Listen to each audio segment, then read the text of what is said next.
In a quiet Virginia cemetery, a small gravestone once bore the name Charles Lee Charlette, a name given by strangers to a boy no one could identify.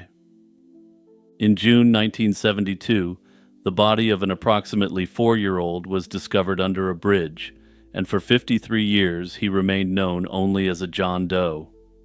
It took 5 decades, determined detectives, and cutting-edge DNA science to finally discover the boy's real name and the likely dark truth of what happened to him. It also turned out that uncovering this John Doe's identity would uncover yet another crime just as depraved as this one. And fair warning, while I don't include any graphic descriptions or anything in here, this is one of the most deeply disturbing cases I've ever covered.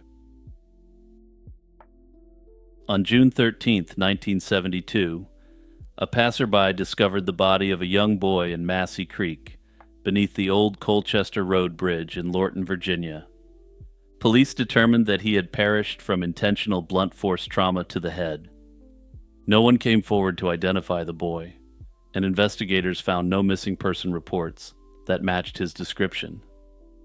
The absence of any missing child report for a boy of that age was a grim sign, as it suggested that whoever knew the truth was likely a family member or guardian. With no leads to follow, the case quickly went cold. With initial breakthroughs in genetic testing in the 90s, the preserved DNA samples from the young John Doe proved insufficient to create a full genetic profile. In 2021, cutting-edge DNA techniques finally provided the big break. Experts at a private lab, Astrea Forensics, managed to extract a viable genetic profile from just a few millimeters of the boy's preserved hair. This was far less than what earlier methods required, and a complete DNA profile was obtained. With this powerful DNA profile in hand, investigators turned to another new technique, forensic genetic genealogy, the method of tracing family trees using DNA matches. Forensic genealogists used the unknown boy's DNA to search databases and soon found relatives that pointed toward a family in Philadelphia. Detectives working with Philadelphia police identified a woman from that family. This connection ultimately led them to the boy's mother, Vera Bryant. She was from Philadelphia and had passed away around 1980 of unknown causes. Her relatives recalled that she had 2 young sons in the early 1970s. Family members told police the story as best they could remember. In 1972, Vera Bryant and her boyfriend, James Hedgepeth, had taken a trip from Philadelphia to Virginia with her 2 little boys. These were 4-year-old Carl and 6-month-old James Jr. When the couple returned from that trip, the children weren't with them. Vera claimed the boys were staying with Hedgepeth's relatives in Virginia, and she never reported her sons missing. No one in the family saw Carl or the baby again, and in a weird turn of events, everyone seems to have been cool with this and simply moved on. Regardless of how odd this is, this family account was the puzzle piece investigators needed to make sense of the cold case. To be absolutely certain they had the right person, detectives sought definitive DNA proof. In 2023, Fairfax County investigators exhumed Vera Bryant's remains from a Philadelphia cemetery to compare her DNA with the unidentified boy's DNA.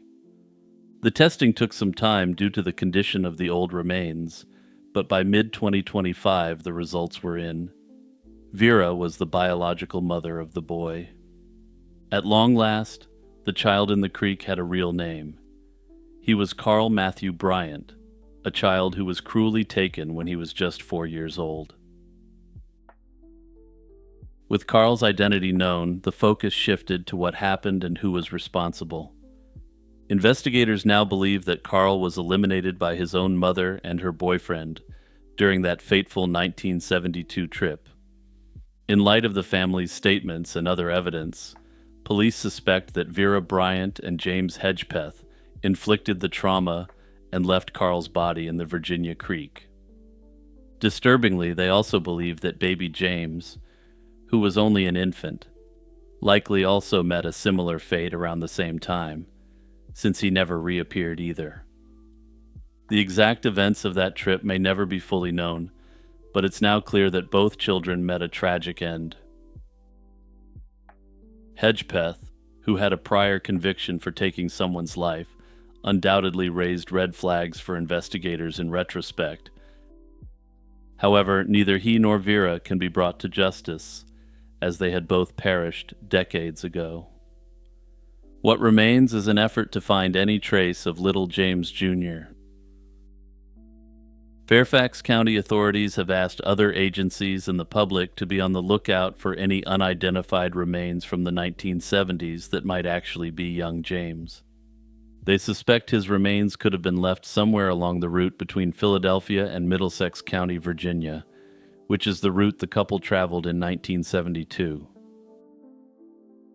There are no words that can soften the blow of the story of these innocent kids, but the horror of what happened is compounded by the silence that followed.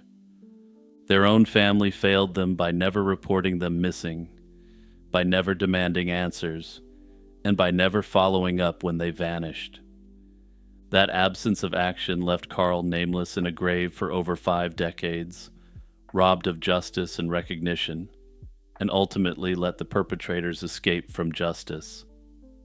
It's a failure so profound it defies understanding, since it's essentially an additional betrayal on top of the ultimate betrayal the children experienced at the hands of Bryant and Hedgepeth. In December 1980, hunters in a Florida forest stumbled upon a shallow grave, unaware they had just uncovered the tragic conclusion to a family mystery. Bones lay scattered in the underbrush, disturbed by wildlife, and for decades the victim's identity remained unknown. Meanwhile, a family in Texas was left with agonizing questions after their daughter Carol Skidmore vanished during a 1977 road trip. Now nearly half a century later, modern DNA technology and detective work have finally given Carol's story a potentially solved ending. Carol Skidmore was a 26-year-old wife and mother from Sealy, Texas. On March 29, 1977, she set off on an interstate trip with her husband, James Skidmore, and her 5-year-old son, Lynn Dale Mahaffey. The couple hoped the journey to visit James's parents in Rossville, Georgia, would help mend their troubled 1-year marriage. Carol's family grew concerned when weeks passed with only one brief phone call. On April 9, 1977, Carol told her parents she wasn't sure when they'd be back, a sign that all was not well. That was the last time anyone heard her voice and confirmed that she was alive. What followed was a string of grim discoveries spanning multiple states. In May 1977, the body of a young boy was found floating in Parksville Lake, Tennessee. He was wrapped in plastic and weighed down with heavy rock, indicating obvious signs of a deliberate drowning. Investigators suspected it might be Carol's son, Lynn, and sadly, the FBI confirmed the boy's identity in June 1977. Just as that confirmation came, another shock.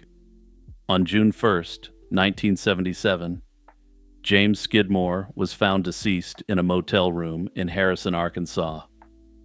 Based on the evidence, it was determined that he was responsible for that specific act, and he left behind a note talking about his regrets in general terms. With James deceased and Lynn's slaying now evident, investigators launched a desperate search for Carol, but she was nowhere to be found. For a time, Carol Skidmore became a missing person case, her fate a haunting question mark for her loved ones and law enforcement alike. Unbeknownst to Carol's family, the answer to her disappearance had already been unearthed by chance 3 years after she vanished. In December 1980, 3 hunters trekking through woods near Fountain in Florida came across human skeletal remains in a shallow grave. The remains had been there long enough that animals had disturbed the site, scattering some of the bones around the forest floor.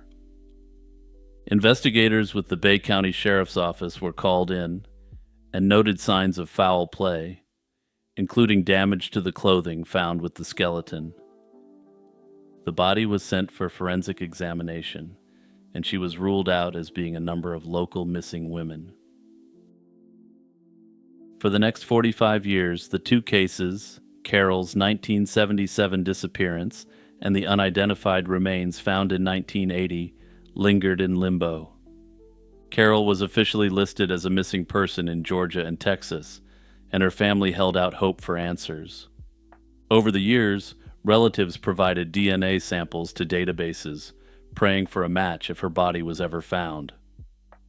In Florida, detectives periodically revisited the Jane Doe file from Bay County, but with the forensic technology of the 20th century, there was little they could do.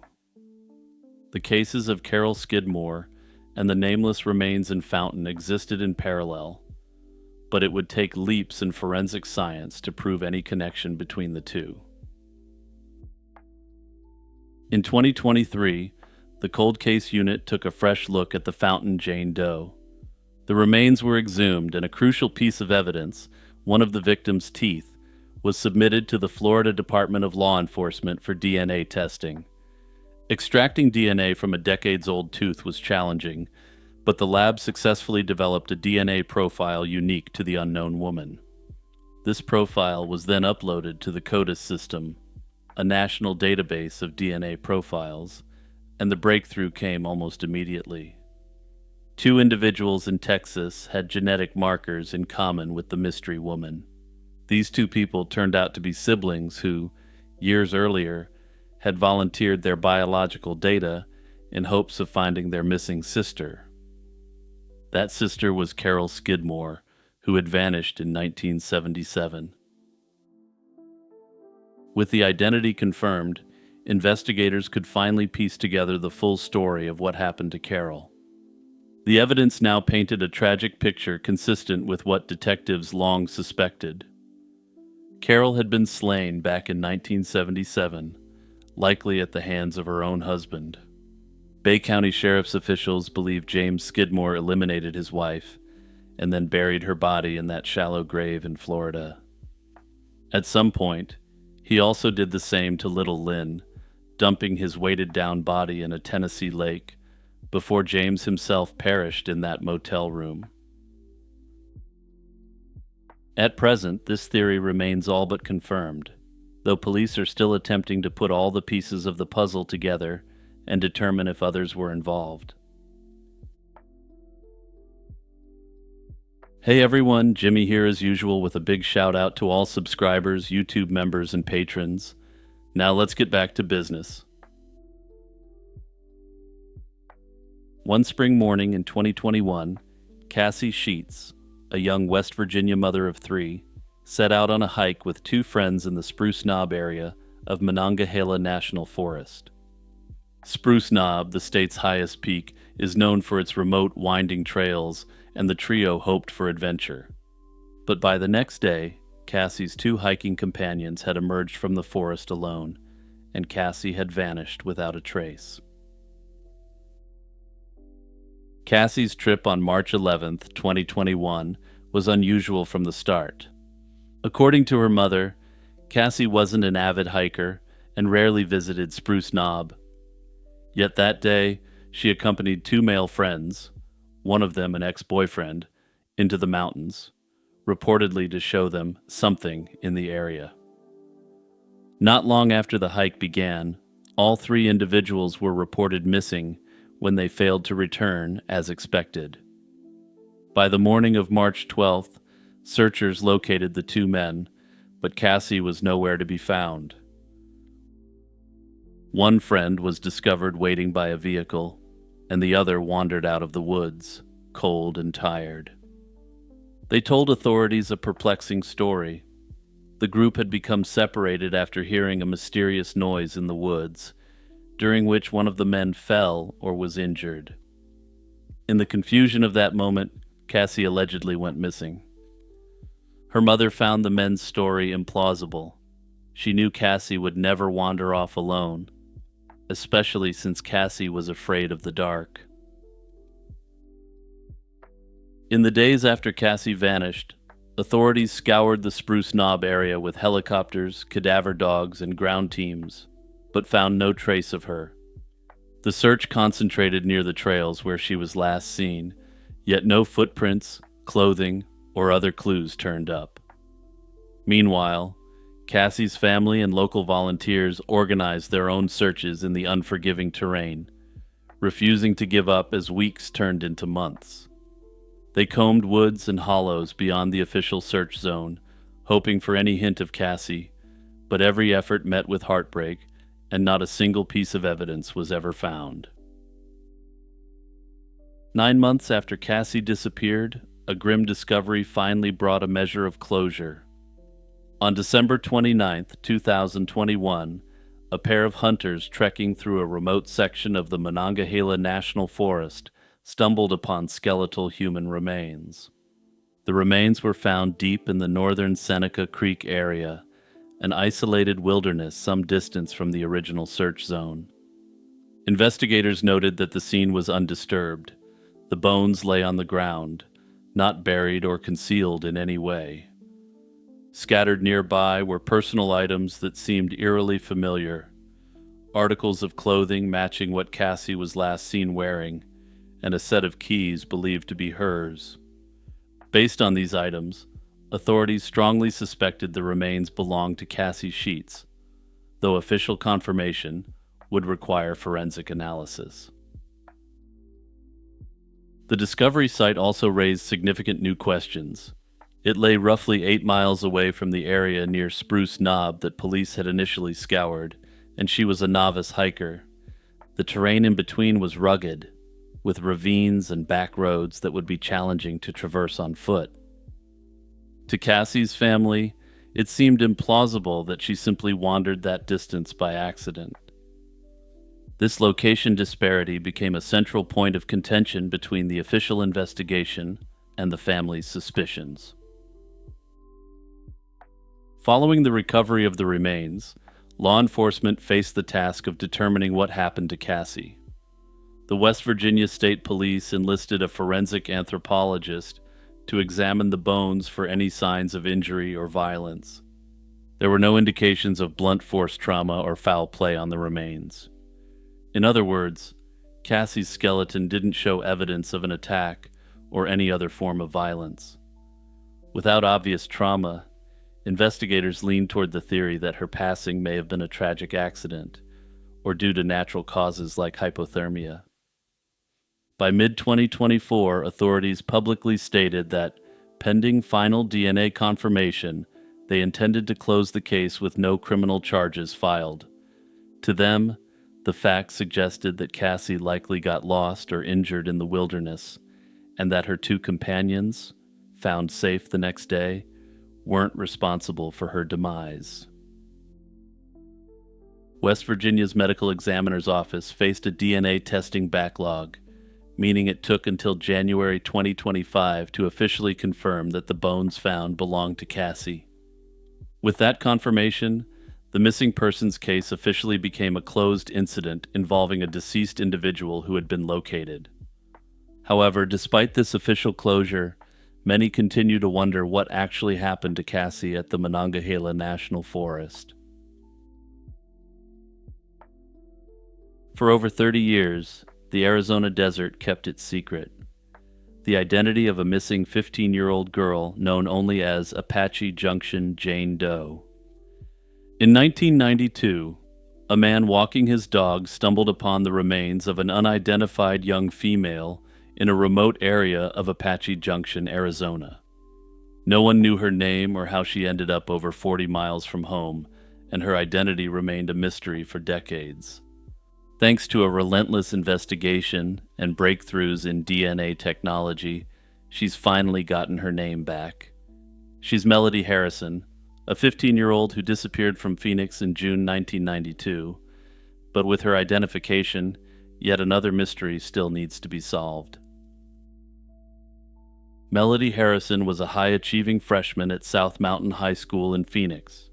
She was well liked by her peers, and according to them, she wasn't the type to run away, at least not permanently.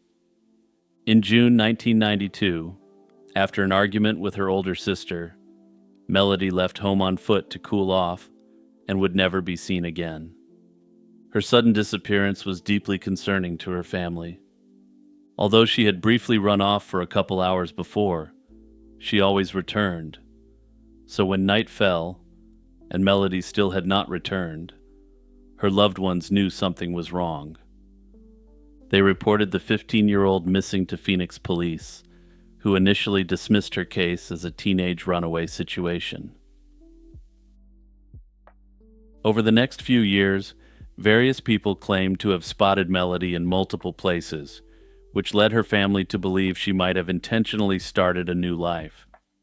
In 1996, acting on that hope, they even had Melody removed from the missing persons database, convinced she was still alive somewhere. Unbeknownst to them, Melody was already gone, and had been since the summer of 1992. On August 6, 1992, 2 months after Melody vanished, a man discovered human remains in the open desert near the intersection of Idaho Road and Baseline Road in Apache Junction.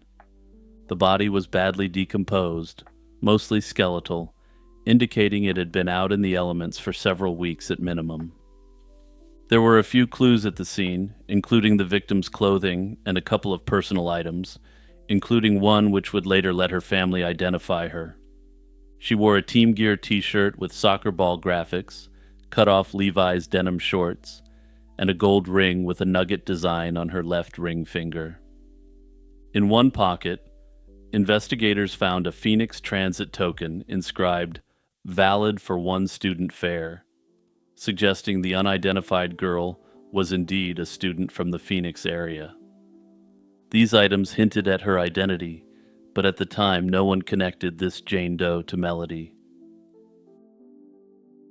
Authorities estimated the Jane Doe to be around 16 to 18 years old, slightly older than Melody's actual age, and no definitive reason for her passing could be determined from the remains. However, despite this finding, foul play was strongly suspected. The remote location and circumstances implied she hadn't perished by accident, and investigators suspected her body had been dumped in the desert. Investigators collected what evidence they could at the scene. Unfortunately, with no name and few leads, the case went cold. For years, the young victim was known only as Apache Junction Jane Doe, and her case file gathered dust while Melody's family held on to their false hope. The turning point came with the improvement in forensic genetic technology. In 2018, the authorities partnered with the nonprofit DNA Doe Project, which specializes in using DNA databases to identify unknown victims. The Jane Doe's DNA was painstakingly analyzed and uploaded to genealogy websites, and volunteer genealogists built out her family tree. Notably, it was found that she had a somewhat uncommon mixed background, with one parent being of African American and German ancestry, with the other being Mexican. And yeah, I realize now that I said that this is uncommon, I'm going to get 10 people in the comments saying that this is their exact background. Notably, gaps in the genealogical database records indicated that one of the young woman's parents had been adopted, complicating the usage of this technique. Finally, by 2023, the DNA Doe Project genealogists pinpointed a potential family for the Apache Junction Jane Doe. A close DNA match, a first cousin, led investigators to Melody's mother and sister in Phoenix, and they were able to quickly confirm her identity because of a ring Melody was wearing. With Melody Harrison's identity solved, attention turned to unraveling how she perished and who might have been involved. Some relatives wondered early on if Melody's boyfriend at the time, whom the family never approved of, could have had something to do with her passing. However, no evidence has surfaced implicating anyone from her personal life. Given that Melody likely perished around the time she went missing in 1992, authorities have also re-examined the broader context of that era. The early 1990s in Phoenix were a dangerous time for young women, with 2 confirmed serial predators active and preying on targets who were Melody's age. These 2 perpetrators slew at least 5 women in Phoenix between 1991 and 1993, though the true extent of their deeds isn't fully known. Notably, in 2025, the Arizona Attorney General's office launched a new cold case unit, with Melody's mystery among its first priorities.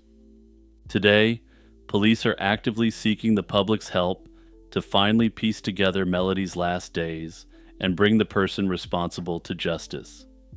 They urge anyone who remembers a girl matching Melody's description in the summer of 1992 to come forward.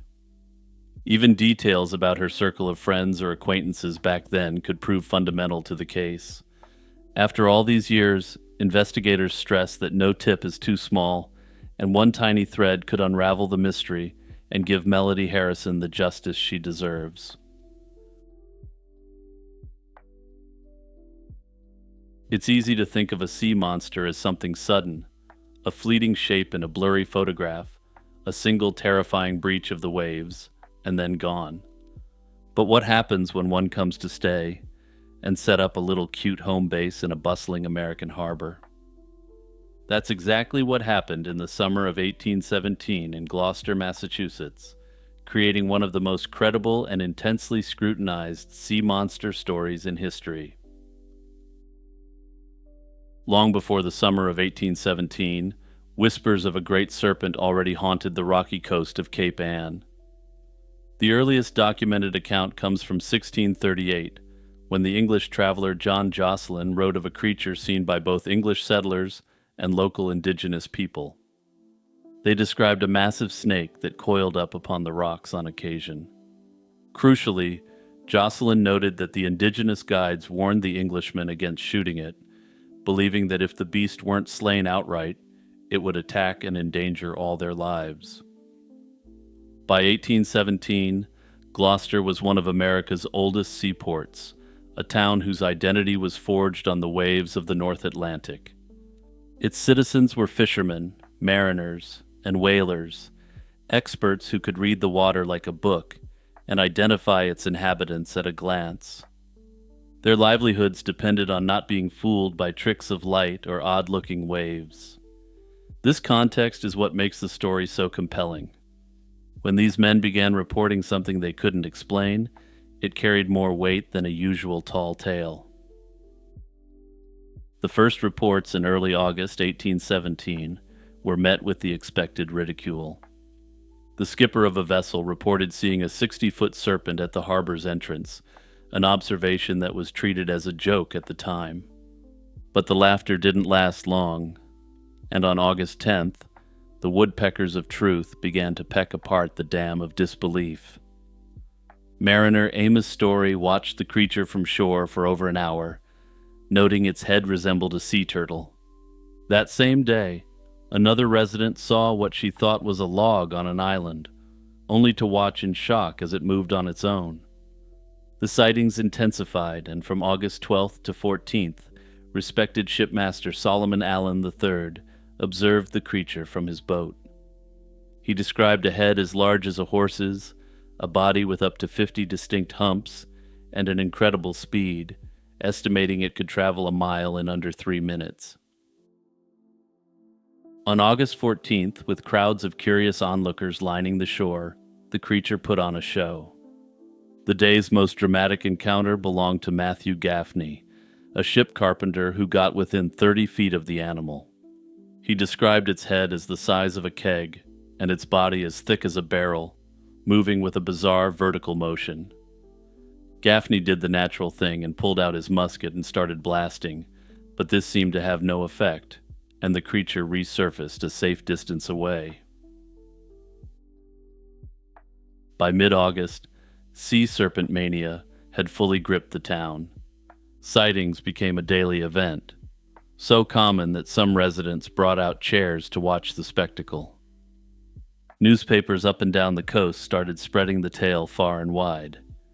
An arriving ship, unwarned of the harbor's new resident, reportedly saw the creature, turned, and fled in terror. The phenomenon didn't end with that summer, and the creature, or one just like it, returned in 1818 and again in 1819, with hundreds more witnessing it off a nearby coast. The sheer volume and duration of the sightings made it impossible to dismiss as a simple mistake.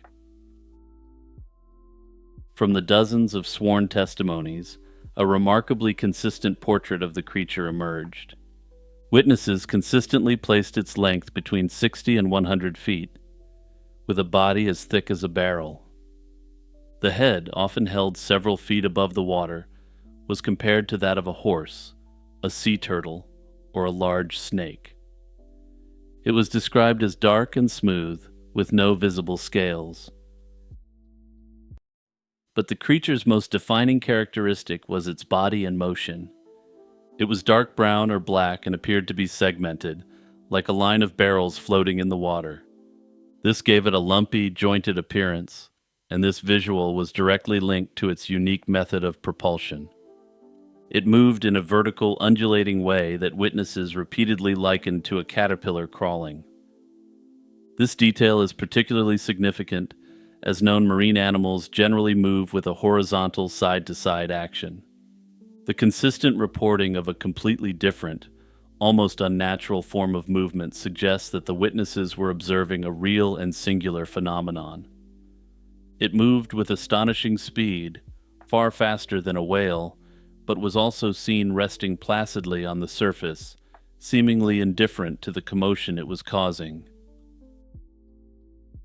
The news from Gloucester electrified Boston's intellectual elite, particularly the members of the fledgling Linnaean Society of New England.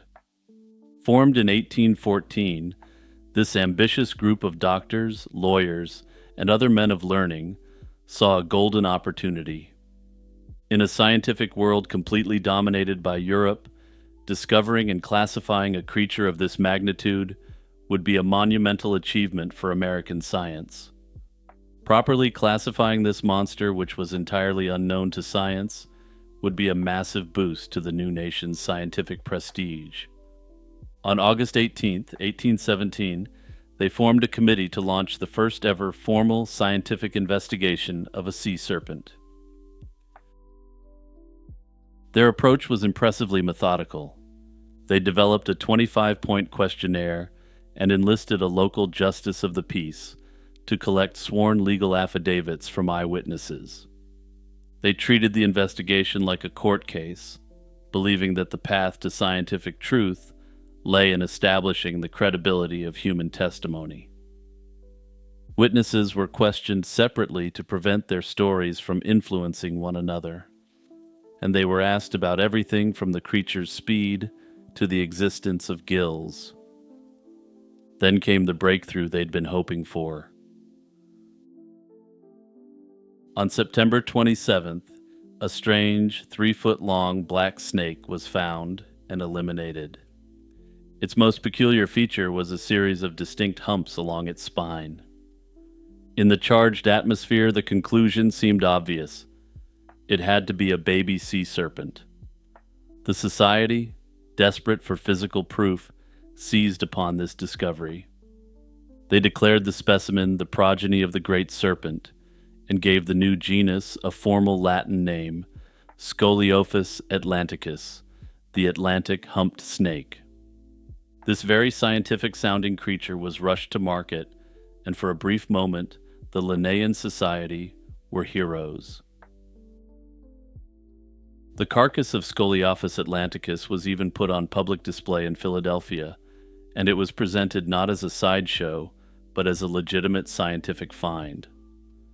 America finally had its very own discovery from the natural world that could rival anything European scientists were classifying. But the triumph was short-lived. A trained French naturalist, Alexandre Lesueur, got a look at the specimen. With an expert's eye for comparative anatomy, he saw it not as a new marine marvel, but as something tragically mundane.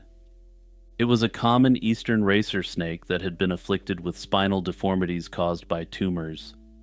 The revelation was a public relations catastrophe, and the Linnaean Society was humiliated, with its scientific credibility shattered overnight.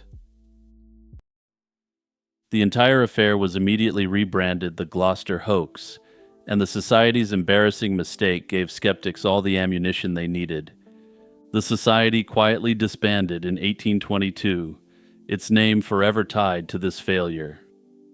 Herein lies the central tragedy of the Gloucester serpent story. The debunking of the deformed snake proved only that the Society had misidentified a land animal. It did absolutely nothing to explain what hundreds of people had witnessed in the harbor for weeks. But the spectacular nature of the scientific error poisoned the well, and the small deformed snake became a wider explanation for why the whole thing was fake.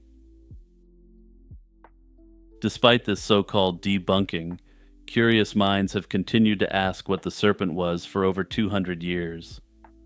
Early skeptics suggested mistaken identity, ranging from a line of dolphins, a large basking shark, or a pod of seals. Yet the witnesses, most of whom were professional mariners, consistently rejected these explanations. More recently, a far more elegant and scientifically grounded explanation has emerged. This theory reframes the entire event not as a monster hunt, but as an environmental tragedy. The story begins with a global catastrophe, the 1815 eruption of Mount Tambora in Indonesia, which led to 1816's Year Without a Summer. The resulting crop failures and collapse of traditional fisheries in New England forced a massive, desperate shift to different kinds of fishing.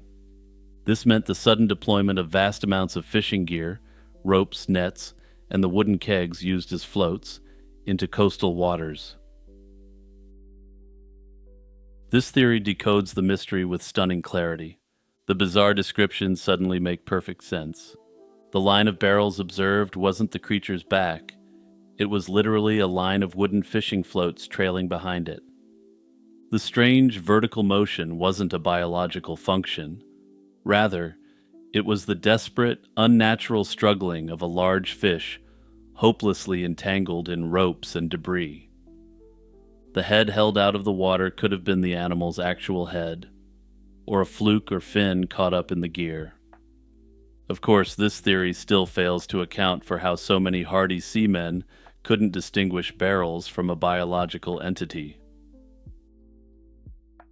One possible explanation for the Gloucester serpent lies not in biology, but in psychology. The summer of 1817 was a moment of heightened tension, coming just after the Year Without a Summer, when food shortages and economic stress weighed heavily on coastal communities. In such conditions, the sudden appearance of something strange in the harbor could ignite a powerful cycle of suggestion and belief. Once the first credible witness spoke out, others may have unconsciously reinforced the story through their own observations, fitting what they saw into the growing narrative. This is the essence of mass hysteria, shared expectation shaping perception.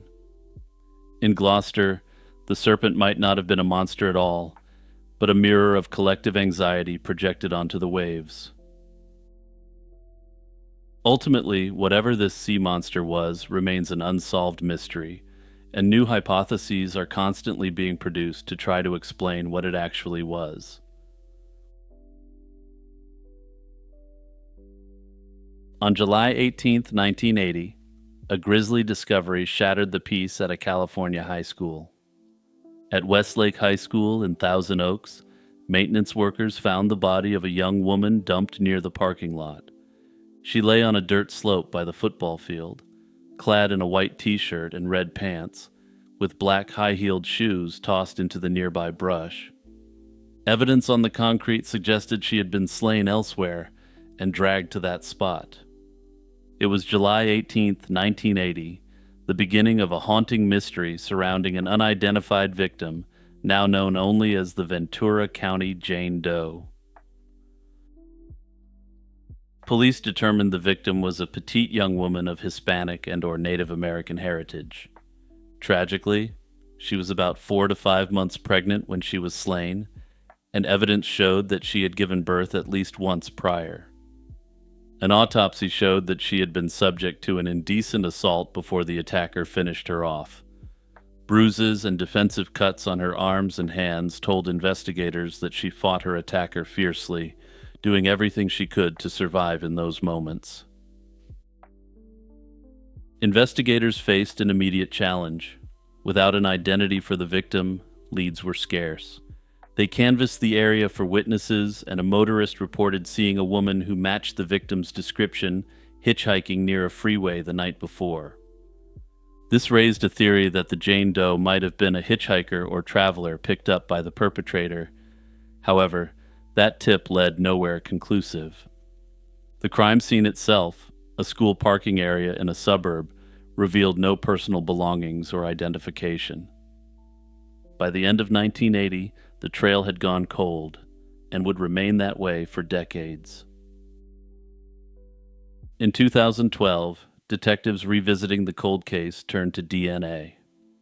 The perpetrator had left traces of himself, notably foreign DNA under the victim's fingernails from her desperate struggle. Modern forensic testing yielded a DNA profile of an unknown male, which was uploaded to the National CODIS database. In 2013, the cold case got a huge break when the evidence matched an inmate in a California prison, Wilson Chust. While he had never been on the cops' radar, Chust was far from a random suspect. He was a convicted violent felon with a history of crimes involving abductions. In fact, records showed he had been paroled in June 1980, just weeks before the Jane Doe's slaying, and by September 1980, he was arrested again for unrelated crimes against women. The DNA hit linked Chust not only to the Ventura County Jane Doe, but also to another unsolved 1980 slaying of a young woman in Kern County. Notably, both women had significant indigenous ancestry, suggesting that this was part of his victim profile. In 2015, he was formally charged with the 1980 attacks, but despite overwhelming evidence, he denied any involvement, offering no information about the victims' identities. The case went to trial in 2018, 38 years after the crimes, and despite both women being unidentified, he was found guilty on both charges. In the years following, one of the women was identified as Shirley Souza, a Cree woman from Alberta in Canada. However, the Ventura County Jane Doe remained unidentified. In 2018, the Ventura County Sheriff's Office partnered with the DNA Doe Project. They extracted the victim's DNA and used it to search genealogy databases for family matches, and the results were intriguing. Her DNA pointed toward an indigenous Mexican or Central American background, which aligned with her physical traits and the initial anthropological assessment. Genetic genealogy soon linked the unknown woman to distant cousins. They traced family roots to Zacatecas, Mexico, and discovered very distant cousins who lived in the Los Angeles area. This strongly suggests that the Jane Doe or her immediate family may have come from that region and later settled in Southern California.